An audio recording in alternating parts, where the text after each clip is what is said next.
Welcome to Summary Central, where we take big, powerful concepts and turn them into small, bite-sized chunks that you can actually use. This is your 15-minute summary of Be Useful, 7 Tools for Life by Arnold Schwarzenegger.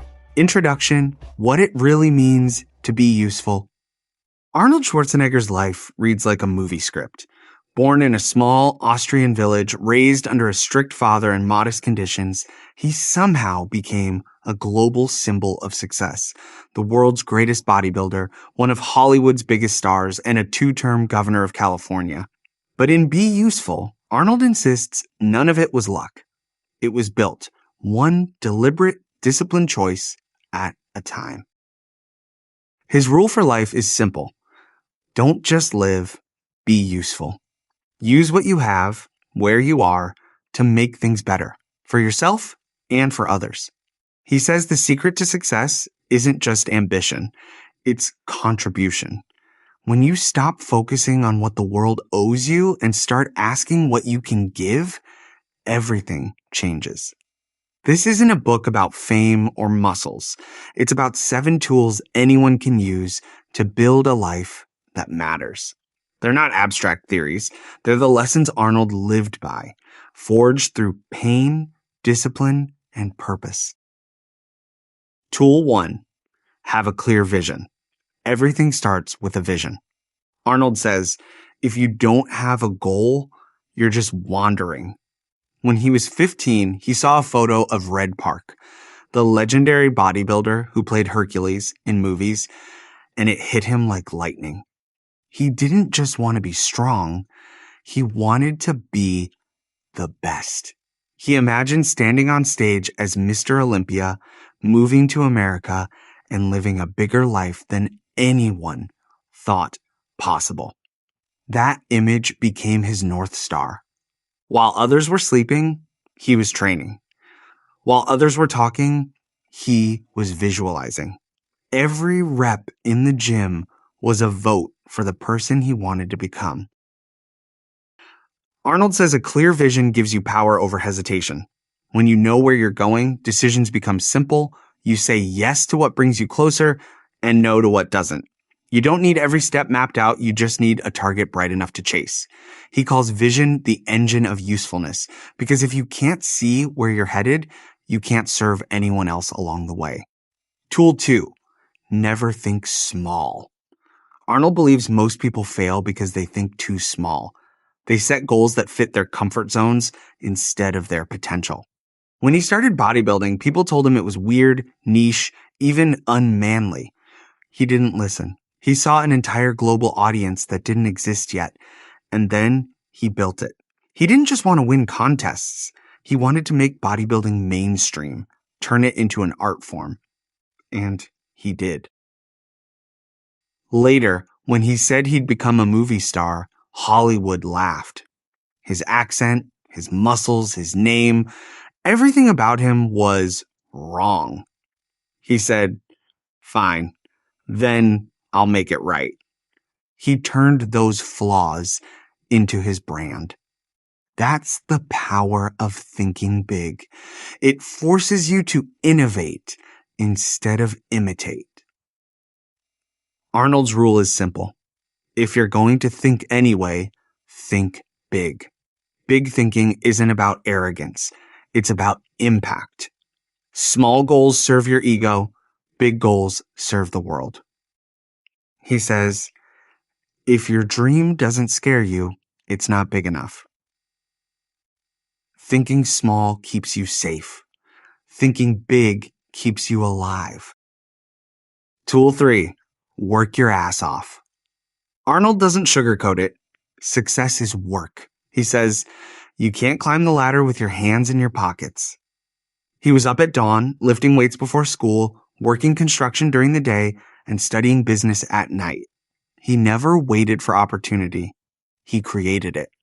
When people asked if he ever got tired, he laughed. Tired? I was too busy being hungry. He counted his hours like money. If the day had 24, he'd sleep 6 and use the other 18 to push his dream forward.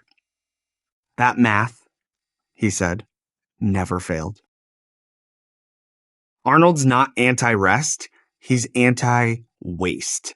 He says the biggest tragedy in life isn't failure, it's unused potential.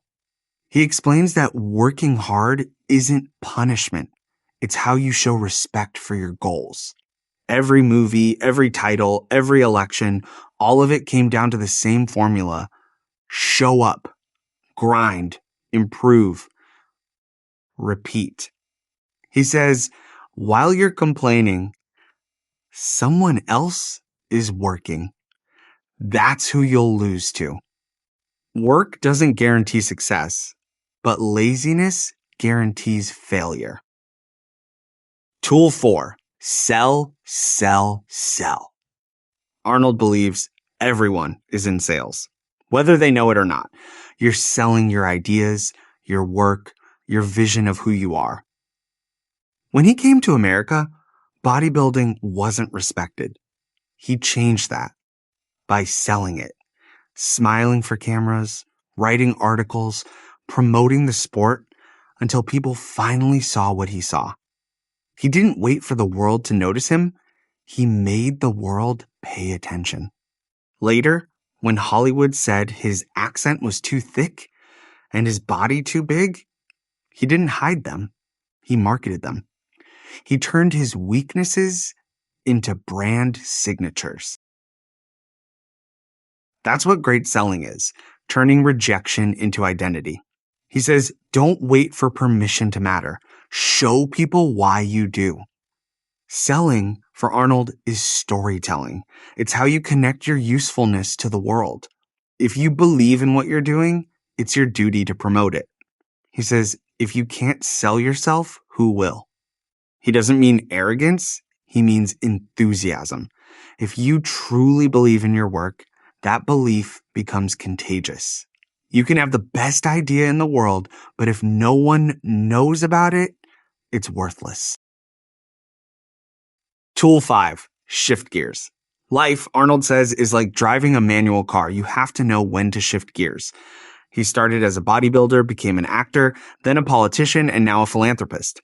Each transition required him to evolve, but never to abandon who he was. He says, when I moved from one career to another, I didn't throw away my past, I used it as fuel. Bodybuilding gave him discipline, movies taught him communication, politics gave him a platform. He didn't let change scare him, he used it to expand.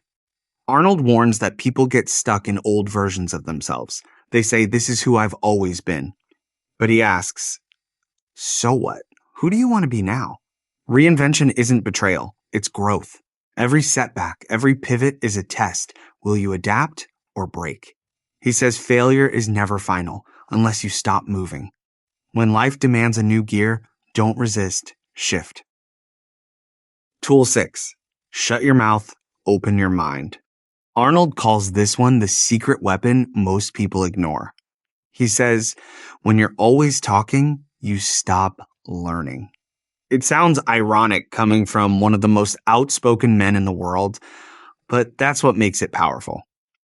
When Arnold first arrived in America, he knew almost nothing about business or acting. Instead of pretending to know, he listened. He listened to gym owners, film directors, politicians, economists, anyone who knew something he didn't.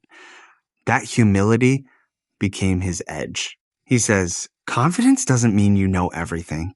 It means you trust you can learn anything. He credits his success to curiosity. Even as governor, he sought out people who disagreed with him because he wanted to understand how they thought.